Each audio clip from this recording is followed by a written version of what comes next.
Hi guys, welcome to my channel. And in this channel, we're exploring AI music generation. In a previous video, we looked at using GPT-4 to generate MIDI files to create lo-fi music. And in this video, we'll be looking at a more advanced technique, which, well, it's easy for the end user, but it actually is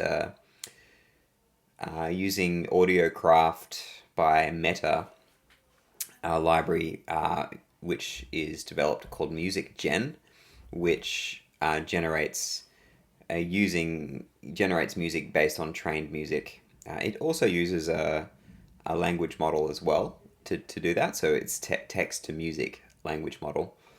They also do music to music language model, so you can do kind of like continuation or mimicking or remastering or remixing certain things.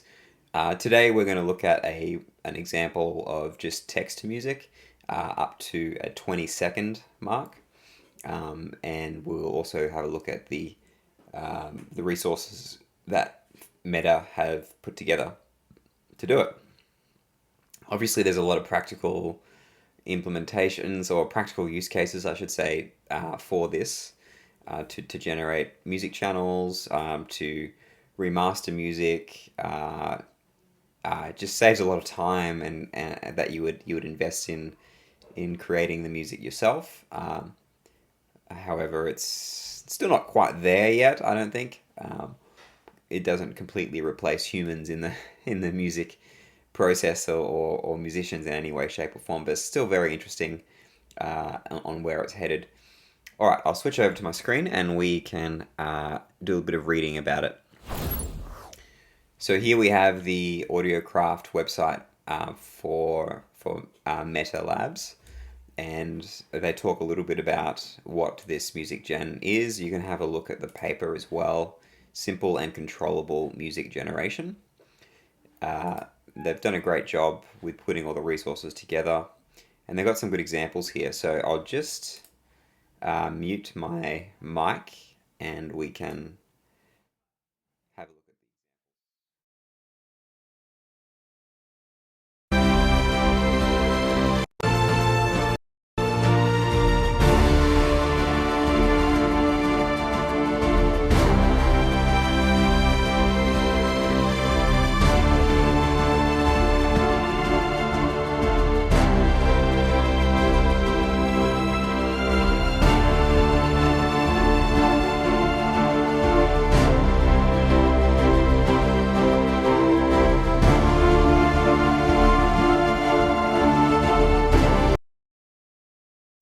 So that's quite nice. You can see the prompt for that was a grand orchestral arrangement with thunderous percussions, epic brass fanfares, and soaring strings, creating a cinematic atmospheric fit for a heroic battle.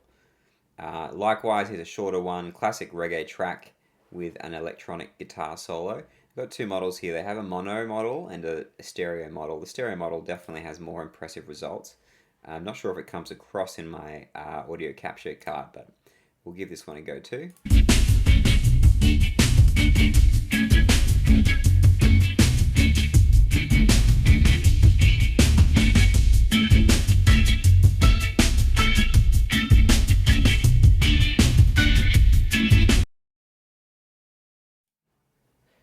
Likewise, we'll try this drum and bass beat with intense percussions.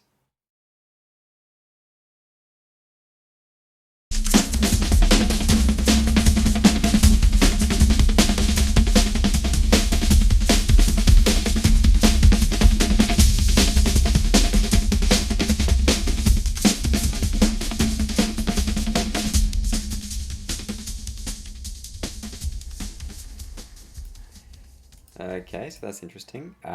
Here we have, it's a good one, 80s electronic track with melodic synthesizers, catchy beat, and groovy bass.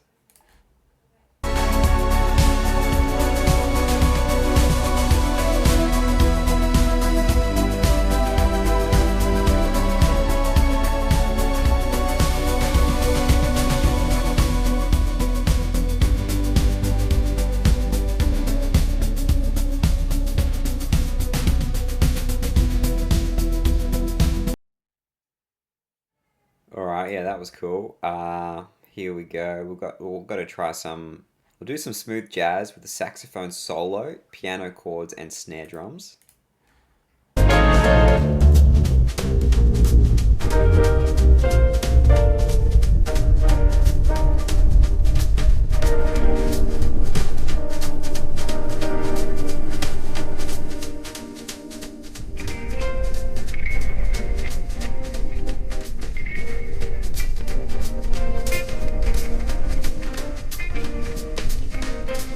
Okay, that one didn't really have saxophone solo. A little bit of piano and the snare happening in the background, or kind of a brushed snare. But what I am noticing is that on my desk I've got some larger drivers that can handle bass, and the bass is kind of more rumbling. It's not a very clear cut bass or smooth. What have we got here? And finally, we've got a rock track. Rock with saturated guitars, a heavy bass line, and drum breaks and fills.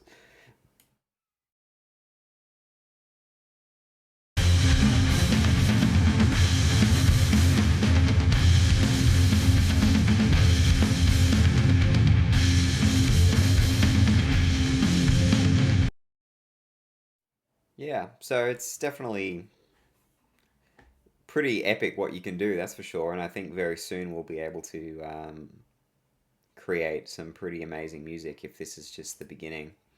You can check out their GitHub, Facebook research, and they've got some examples on how to install it and get it working, which I will jump over to now on my screen.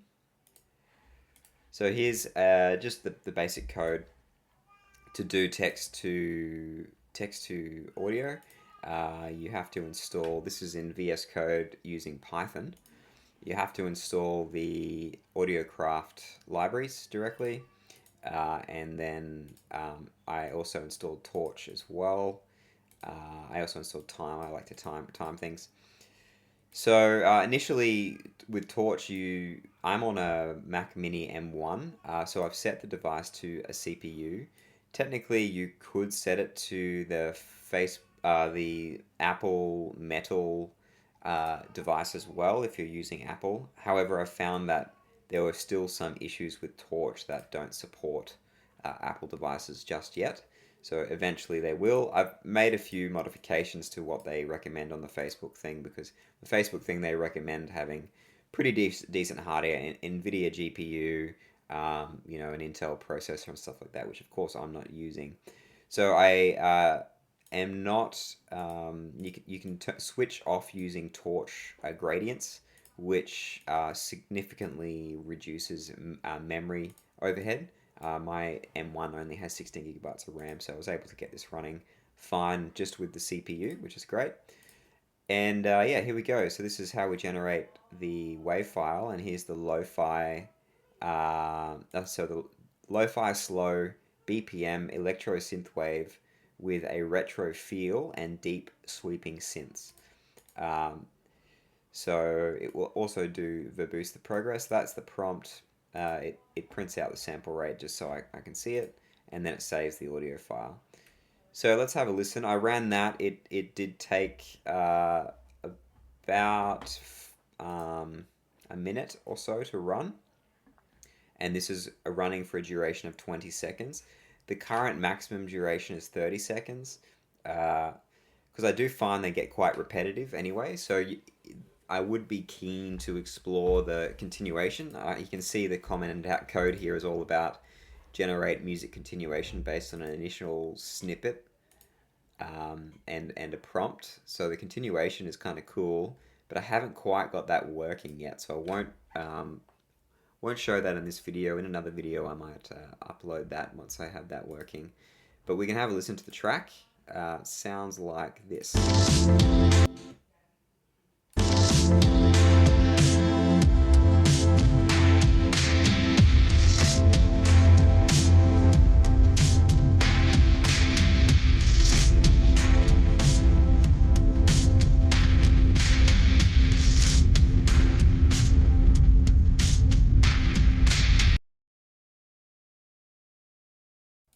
not sure if this comes across in this final recording, but with my speakers, the it was pretty accurate except for the bass. It's the Rafer's bass is kind of just like this rumbling static noise. It's there, but it doesn't really have a rhythm to it, or doesn't necessarily follow a chord progression. So which is important in lo-fi music, of course. So yeah, but either way, I'm pretty impressed with it. It would be awesome to be able to create a full track, 3 minutes long, and there's a few people who've created modifications of this music gen library to remove the cap of 30 seconds. But I haven't tried them, but I think you'd find still be quite repetitive. So what you'd probably want to do, and the approach that I was beginning to take, is to generate a snippet and then building on that snippet with the continuation feature. Now, the continuation feature is not well documented, and so I was having issues getting it implemented, but you can kind of see the sort of process that I was doing and the different prompts you can add. Yeah, probably not. I had a function called generate continuation. Probably won't go into that in this video, but if you guys would be interested in seeing that in the future, let me know. It would be great, because if you could then generate a continuation, theoretically, there's no limit to how long the track would need to be. So you could generate a continuation for a couple of hours and evolve the track with different prompts. You kind of remixing it, remastering it, building on it.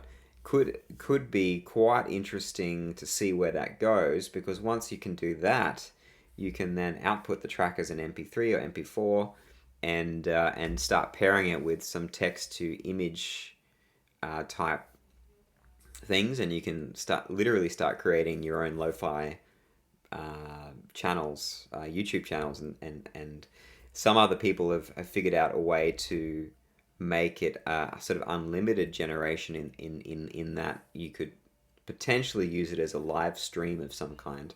But most people just live stream pre-recorded stuff anyway, so you could do that on a pre-recording. So that would be interesting. If I can get the generate continuation working, it would be interesting to then pair that with say a Python library called FFmpeg and with DALL-E 3 to start outputting you say a lo-fi or Christmas constant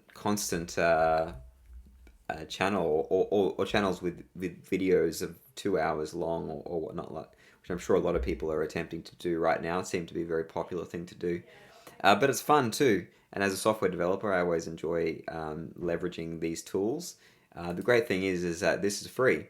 This didn't cost me anything to create that 20-second snippet. I'm not doing a call to an API like OpenAI or something like that to generate that. So yeah, in the future, I would say probably in a year's time, we're going to have those caps lifted, and there's going to be improvements again, and we're going to be able to easily generate this sort of code and then add imagery just with simple text to image libraries, and then there's cool libraries to start generating movement in images using AI, so the images aren't just static. Then you could start telling a story over time, and your music that you're generating, actually you could create, in a sense, video clips that could be weird and funny and creative. Whether anyone is going to watch it or not, I'm not sure, but it could be an interesting way. For me, I'm always interested in creating some cool things to listen to while I'm coding as a software developer. And yeah, it could be a really cool way forward. All right, thanks for watching, and stay tuned to the channel, like and subscribe, and you'll stay up to date with sort of recent AI news and products, tools for developers, and some cool fun things that you can experiment with if you're bullish on AI. All right, I'll talk to you soon. Great.